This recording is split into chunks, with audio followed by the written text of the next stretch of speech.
प्रभु यीशु मसीह के नाम में आप सबों को जय मसीह। परमेश्वर की स्तुति हो। इस नए वीडियो में आपका स्वागत करता हूं और एक नए विषय को आज हम सीखेंगे। हमारा विषय है, जब परमेश्वर पवित्र है तो क्या मुझे भी पवित्र बनना नहीं चाहिए। जी हाँ मेरे दोस्तों, आज हम इसी विषय पर परमेश्वर के वचन से बात करने वाला हूँ, इसलिए इस वीडियो को आप शुरू से अंत तक आप ज़रूर सुने। जी हाँ, आइए हम परमेश्वर के वचन को आज हम अध्ययन करने जा रहे हैं कि हमें और आपको कैसा जीवन जीना चाहिए। क्योंकि जब हमारा परमेश्वर पवित्र है तो क्या हम और आप जो उनके बच्चे हैं, उनके विश्वासी हैं, उनके नाम पर विश्वास करते हैं, हमारा आपका व्यवहार कैसा होना चाहिए, स्वभाव कैसा होना चाहिए, चाल चलन कैसा होना चाहिए, आज हम इस वीडियो के माध्यम से हम सीखने वाला है। तो पहला है, परमेश्वर के आंखें शुद्ध है। जी हाँ मेरे दोस्तों, आइए हम परमेश्वर के वचन को पढ़ने के लिए निकालेंगे।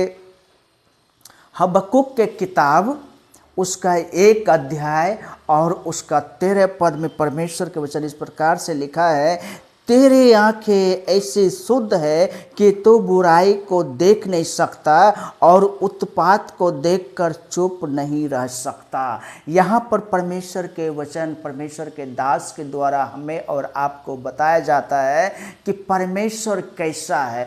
परमेश्वर इस प्रकार से परमेश्वर का वचन बताता है कि उनकी जो आंखें वो शुद्ध है और वो बुराई को देख नहीं सकता है, वो उत्पात को देख नहीं सकता है। जो हम और आप सोचते विचारते हैं, करते हैं, उन चीज़ों को हमारा परमेश्वर बर्दाश्त नहीं कर सकता। क्योंकि बाइबल हमें बताता है, तेरी आंखें ऐसी शुद्ध है कि तू बुराई को देख नहीं सकता और उत्पात को भी देख करके चुप नहीं रह सकता। मेरे प्रियो, परमेश्वर वो हमें और आपको बताना चाहता है कि परमेश्वर की आंखें इतनी शुद्ध है, परमेश्वर बुराई को देखना नहीं चाहता है। तो अगर आपके अंदर में, इंसान के अंदर में अगर बुराई हो तो वो परमेश्वर चुप बैठ सकता है? नहीं बैठ सकता। इसलिए परमेश्वर हमसे और आपसे क्या चाहता है, उस बुराई को छोड़ करके एक अच्छा जीवन जीने के लिए परमेश्वर हमें बताता है। अय्यूब की किताब 31 अध्याय के उसका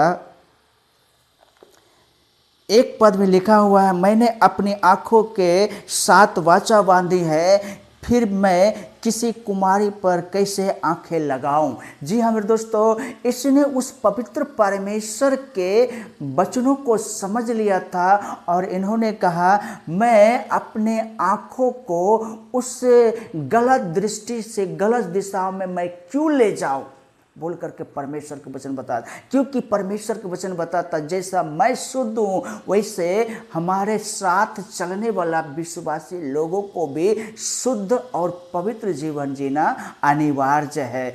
और दूसरी बात है, तेरे तुल्य कोई नहीं है। निर्गमन की किताब उसका 15 अध्याय और उसका जो है 11 पद में परमेश्वर का वचन बताता है, हे यहोवा, देवताओं में तेरे तुल्य कौन है। तू तो पवित्रता के कारण महाप्रतापी और अपने स्तुति करने वालों के भय के योग और आश्चर्य कर्म का करता है। यहाँ पर मूसा भजन गाता, परमेश्वर की स्तुति करता है। जब वो मिस्र से निकाल लिए गए तब मूसा जो है पूरे इस्राएलियों के साथ होकर के ये भजन को और परमेश्वर की स्तुति और महिमा करता है। वचन बताता है, तू देवताओं में से बढ़ करके एक परमेश्वर है। क्योंकि वहाँ पर जहाँ पर मिस्र में मूसा को भेजा गया था मेरे प्रियो, इस्राएलियों को छुड़ाने के लिए, तो वहाँ पर जब मूसा परमेश्वर के नाम पे चिन्ह और चमत्कार के कर रहे थे तो वहाँ के मिस्र के देवताओं लोग भी, वहाँ के तांत्रिक लोग भी अपने अपने देवी देवताओं को पुकार करके और वो सामना कर रहा था मूसा का, लेकिन सब के सब हार गया। और अंत में फिरौन, जो कि वो एक जिद्दी और कठोर प्रकार के व्यक्ति थे, वो भी परमेश्वर के सामने घुटना टेक दिए। इसीलिए परमेश्वर के दास मूसा कहता है कि तू देवताओं में भी सबसे बड़ा महान प्रतापी राजा है। जी हाँ मेरे दोस्तों, इसलिए जिस प्रकार से मूसा यहाँ पर स्तुति और परमेश्वर की आराधना कर रहा है, हमें और आपको भी ये सिखाता है हम परमेश्वर को धन्यवादी बने रहे। और तीसरी बात है, परमेश्वर जैसा कोई पवित्र नहीं है। पहले शमूएल उसका 2:2 में इस प्रकार से परमेश्वर के वचन बताता है, यहोवा के तुल्य कोई पवित्र नहीं, क्योंकि तुझको छोड़ और कोई है ही नहीं, हमारे परमेश्वर के समान कोई छट्टा नहीं। यहाँ पर मेरे द्वारा परमेश्वर के प्रिय लोगों, यहाँ पर परमेश्वर का वचन बताता है, हन्ना वो व्यक्ति थे जिन्हें बच्चे नहीं हो रहे थे, और जब उन्होंने परमेश्वर से प्रार्थना किया और प्रार्थना के दौरान जब अपनी प्रार्थना को बदल दिया था, जब वो प्रार्थना कर रहा था कि परमेश्वर मुझे दीजिए, मुझे दीजिए, मुझे दीजिए, परमेश्वर ने उसे नहीं दे रहा था, लेकिन जब उसने अपनी प्रार्थना को बदल दिया, परमेश्वर अगर तू मुझे बेटा देगा तो वो बेटा मैं तुझे दे दूंगा तेरी महिमा करने के लिए, सेवा करने के लिए। और उसी समय परमेश्वर ने उसकी प्रार्थना को सुना और परमेश्वर ने उसके गर्भ का फल दिया और उन्हें एक पुत्र से नवाजा मेरे परमेश्वर। और वो पुत्र को हन्ना ने क्या किया, 2 साल के बाद उस परमेश्वर के भवन में परमेश्वर के कार्य के लिए समर्पण कर दिया। और यहाँ पर परमेश्वर के बेटी हन्ना प्रार्थना करती है, कहते हैं, हे यहोवा तेरे तुल्य कोई नहीं है, तू पवित्र और तेरे छोर और कोई दूसरा परमेश्वर है ही नहीं, क्योंकि तूने मेरे ऊपर में कृपा दृष्टि किया। जो तुझे सच्चाई से ढूंढता है और जो तुझे सच्चाई से मांगता है तो उसके लिए सब कुछ कर सकता है बोल करके हन्ना यहाँ पर परमेश्वर के नाम में प्रार्थना कर रही है। और चौथी बात है, स्वर्गदूत परमेश्वर का महिमा करता है। यशाया 6 अध्याय और उसका 3 से 7 पद में इस प्रकार से लिखा है, वे एक दूसरे से पुकार कर कह रहे थे, सेनाओं का यहोवा पवित्र पवित्र पवित्र है, सारी पृथ्वी उसके तेज से भरपूर है। और पुकारने वाले के शब्द से देवरिया की नींवें डोल उठी और भवन धुएं से भर गया। तब मैंने कहा, हाय हाय, मैं नष्ट हुआ, क्योंकि मैं अशुद्ध होठ वाला मनुष्य हूँ और अशुद्ध होठ वाले मनुष्य के बीच में रहता हूँ, क्योंकि मैंने सेनाओं के यहोवा महाराजाधिराज को अपने आँखों से देखा है। तब एक शराब हाथ में अंगारा लिए हुए, जिसे उसने चिमटे से बेदी पर से उठा लिया था और मेरे पास उड़कर आया। उसने उससे मेरे मुंह को छूकर कहा, देख इसने तेरे होठों को छू लिया है, इसलिए तेरा अधर्म दूर हो गया और तू तेरे पाप क्षमा हो गए। मेरे प्रियो, परमेश्वर का वचन यहाँ पर बताता है, परमेश्वर पवित्र है और परमेश्वर की स्तुति करने वाला स्वर्गदूत भी वो परमेश्वर को क्या कहते, पवित्र पवित्र पवित्र, और पवित्रता को दर्शाते मेरे प्रियो। और हमेशा उनका स्वर्गदूत पवित्र पवित्र बोल करके दुआ प्रार्थना करता है। और जब यहाँ पर यशाया देख रहा था, तो जब उन स्वर्गदूतों को देखा तो वो अपने आप को कहने लगा, हाय मैं अशुद्ध होठ वाले, मैं अशुद्ध लोगों के बीच में, पापी लोगों के बीच में, मैं एक पापी इंसान पापी लोगों के बीच में रहता हूँ और मेरी आंखें कैसे वो पवित्रता को देख लिया है, अब तो मैं नष्ट हो जाऊंगा, मैं मर जाऊंगा। और इसने यशाया अपने पापों को स्वीकार किया, तब जाकर के परमेश्वर का अनुग्रह हुआ और स्वर्गदूतों ने जाकर के उस वेदी पर से एक कोयला अंगारा लेकर के यशाया के होठ को छुआ और उसने कहा, अब से तेरा पाप क्षमा हो गया, और उसने विश्वास कर लिया। मेरे प्रियो, जब तक हम अपने पापों को अंगीकार नहीं करते हैं, अपने मुंह से पुकार करके जब तक नहीं बोलेंगे, हमारा आपका पाप क्षमा नहीं हो सकता। और क्योंकि हमारा परमेश्वर हमारे पापों को क्षमा करने के लिए हमेशा तैयार है। और 5वां बात है, जैसे बुलाने वाला पवित्र है। आइए हम परमेश्वर के वचन को देखेंगे। पहला पत्रस उसका 1 अध्याय 16 और 17 पद में परमेश्वर के वचन इस प्रकार से लिखा है, 15 और 16 में,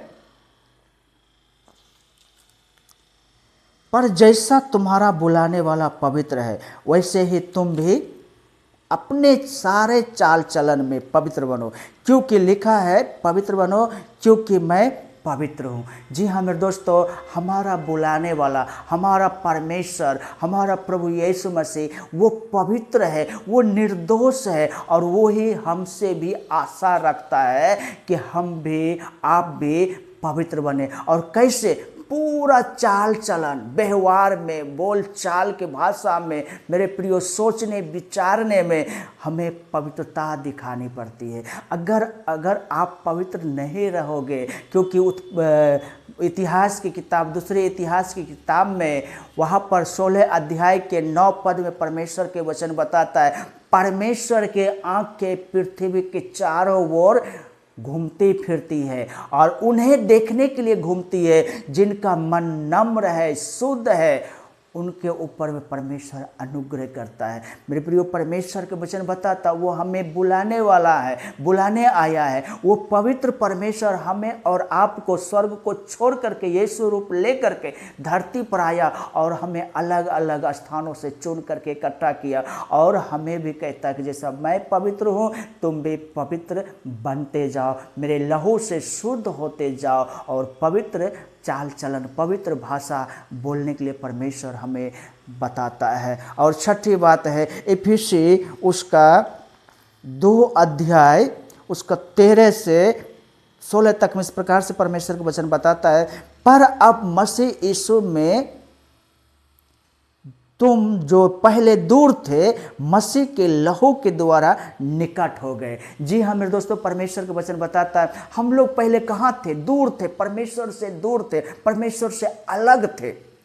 लेकिन प्रभु यीशु मसीह जब इस दुनिया में आया, अपना लहू बहाया और जब हम और आप उनके लहू पर विश्वास करते हैं तो दूर इंसान अब धीरे धीरे हम उसका नज़दीक निकट आते गए। कैसे? प्रभु यीशु मसीह के बहाए गए लहू के द्वारा हम निकट आते, क्योंकि वही हमारा मेल है जिसने दोनों को एक कर लिया और अलग करने वाली दीवार को जो बीच में थी ढा दिया। जी हाँ मेरे दोस्तों, परमेश्वर और मनुष्य के बीच में एक दीवार था और उस दीवार का नाम है पाप, और उस पाप को, दीवार को ढा करके प्रभु यीशु मसीह परमेश्वर और मनुष्य दोनों को मेल मिलाप करा दिया। जी हाँ मेरे दोस्तों, अब हम दोनों अलग नहीं, दो नहीं, एक हो चुके हैं। मनुष्य और परमेश्वर, विश्वासी और प्रभु यीशु मसीह परमेश्वर, हम दोनों दो नहीं एक बन चुके हैं प्रभु यीशु मसीह पर विश्वास करने के कारण। ढा दिया और अपने शरीर में बैर अर्थात वह व्यवस्था जिसकी आज्ञा विधियों की रीति पर थी मिटा दिया कि दोनों से अपने में एक नया मनुष्य उत्पन्न करके मेल करा दे। जी हाँ मेरे दोस्तों, परमेश्वर के वचन हमें बताता है कि हमारे आपके अंदर जो बैर भाव करने वाला था वो अपने क्रूस पर जर करके सारे चीज़ों को ख़त्म करके मनुष्य और परमेश्वर के साथ एक कर दिया है और मेल मिलाप के साथ हमें और आपको तैयार किया है। और आखिरी वचन परमेश्वर का वचन बताता है और क्रूस पर बैर को नाश करके उसके द्वारा दोनों को एक देह बनाकर परमेश्वर से मिला दिया है। अब हम और आप परमेश्वर से मिल चुके हैं, परमेश्वर के साथ मेल मिलाप करा दिया। और वो कौन कराया?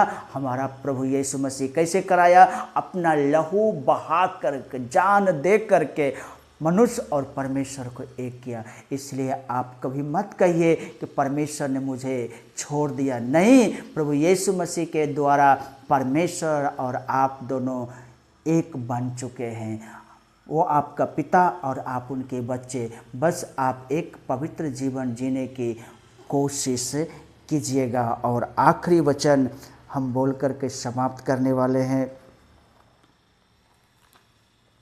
यशायाह 53 अध्याय उसका 6 पद में इस प्रकार से परमेश्वर का वचन बताता है, हम तो सब के सब भेड़ों के समान भटक गए थे, हम में से हर एक ने अपना अपना मार्ग लिया और यहोवा ने हम सबों के अधर्म का बोझ उसी पर लाद दिया। जी हाँ मेरे दोस्तों, परमेश्वर का वचन हमें बताता है जब हम दूर थे तो अपना अपना रास्ता में चल रहा था, अपना अपना विचार से जी रहे थे, अपना अपना सोच विचार कर रहे थे, लेकिन हमारा आपके अधर्म का जो बोझ था वो प्रभु यीशु मसीह पर लाद दिया था और हमें और आपको शुद्ध करके पवित्र करके परमेश्वर अपने साथ मेल करा लिया है। जी हाँ मेरे दोस्तों, परमेश्वर का वचन हमें बताता है हमारा बोझ अब हमारे पास नहीं है, वो बोझ प्रभु यीशु मसीह ले लिया है और हमें और आपको स्वतंत्र कर दिया है और परमेश्वर के साथ हमारा मेल मिलाप करा दिया है। अब हम अकेला नहीं है, हम परमेश्वर के साथ हैं, परमेश्वर हमारे साथ है, हम परमेश्वर के बच्चे हैं, परमेश्वर हमारे पिता बन चुके हैं। इसलिए उस पिता परमेश्वर से आप प्रार्थना के माध्यम से मांगिए, वो परमेश्वर आपको आशीष देने वाला है। लेकिन उससे बड़ी बात यह है कि परमेश्वर क्या है, जब परमेश्वर पवित्र है तो क्या मुझे और आपको पवित्र होना नहीं चाहिए? अगर हम पवित्रता जीवन जीते हैं और परमेश्वर से प्रार्थना करते हैं, परमेश्वर हमारे आपके लिए सब कुछ करने के लिए तैयार है। परमेश्वर हम सबों को आशीष करे। आमीन।